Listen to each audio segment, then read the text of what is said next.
Sometimes we face a player whose serves we really struggle with. They serve with lots of spin, lots of variation, lots of deception. It can be a painful experience and it's easy to lose a lot of points quite quickly. So what can we do about this? How can we survive this onslaught?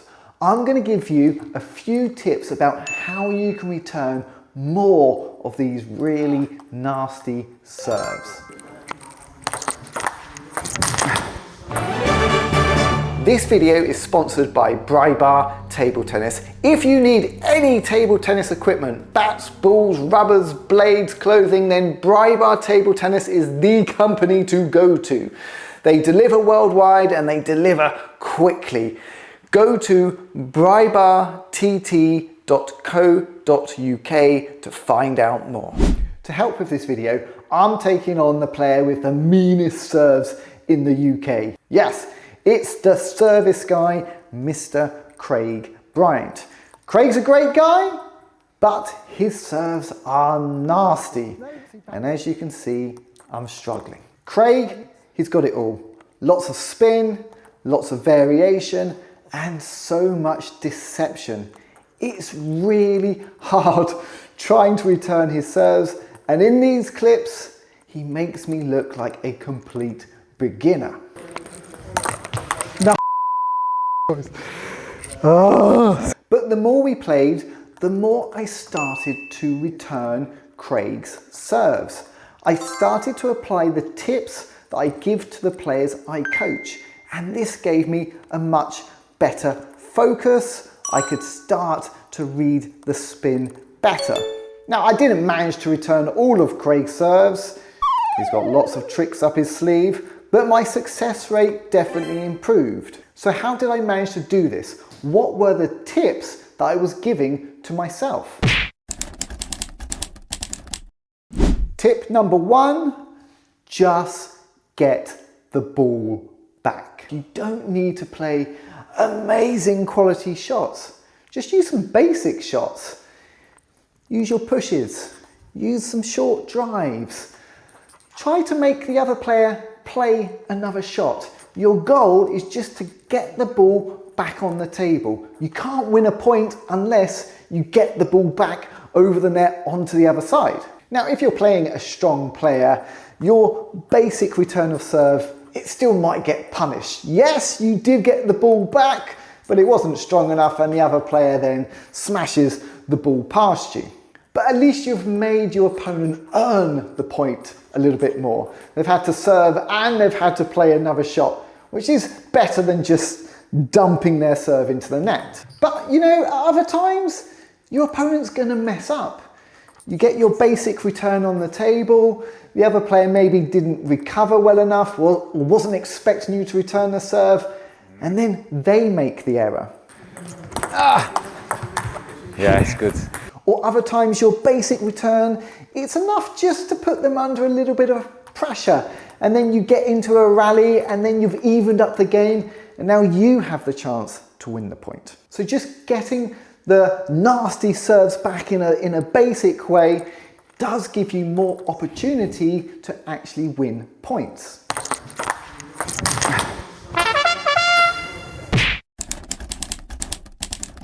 So tip number two is we have to really watch the contact the server makes on the ball. Now, at its most basic, if you see the server's bat moving down on contact, contacting underneath the ball a little bit, then it's likely to be backspin. If you see some upwards motion with the bat angle just a little bit more vertical like this, then it's likely to be some topspin. Now, a good server might be doing lots of other movements. This is all deception, right? The bat's starting here, it's finishing over there. And that's to put you off. So you really need to zero in on this contact point, because that's really going to tell you what the spin is. An example, what is the spin? Is this top spin or back spin? Look at Craig's bat, it's gone up. Surely it's top spin. No, it's back spin. Let's take a look at it again and freeze here. You can clearly see that Craig's bat is moving downwards underneath the ball. This motion afterwards, it's fake news. The important part was Craig's angle on contact, which shows us it is a backspin serve. Tip number 3 is watching how the ball moves. Now, sometimes when we play someone with really good serves, even if we're really focusing on the contact, it can still be hard to read what the spin is. This is definitely the case when I play Craig, and he uses a lot of this type of hook serve, and he's so subtle with his movements, I struggle to even see if his bat's moving up or down. Okay, so what I start to do is focus a little bit more on how the ball is moving. Now, if it's backspin, it tends to stay a little bit lower, kind of skids through a bit more.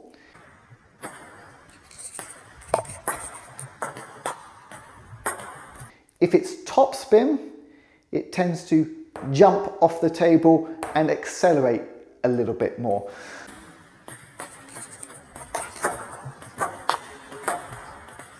Ideally, you would read it straight from the contact, but if that's not possible, just seeing how that ball is delivered into the table, seeing how it kicks off the table or skids off the table will start to help you work out what the spin is.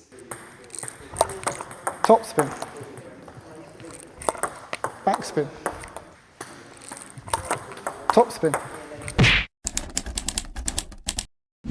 Tip number 4 is take the ball a little bit later. If you're really struggling with some nasty serves, okay, you're gonna have to make a compromise. And that compromise is, let me take it a little bit later to give myself a bit more time to try to work out what the spin is.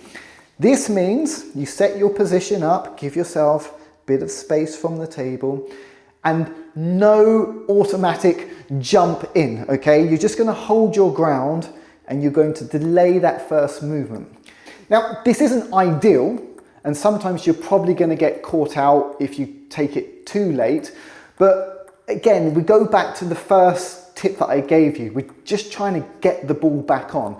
So if taking the ball a little bit later allows you to return more of the serves, then this is a positive thing. Nice. 4-9. 4-10. So the next time you face an opponent with some really nasty serves, try out the tips in this video. This might not be pretty, it might not be high-level table tennis, but it's a lot better than just making loads and loads of errors. You will return more of these hard serves, and this is going to increase your confidence. Over time, you'll be able to play better quality returns of serves. But to start with, the goal is just simply get the ball back on the table. Agreed? Great. Let's go and return some of these nasty serves.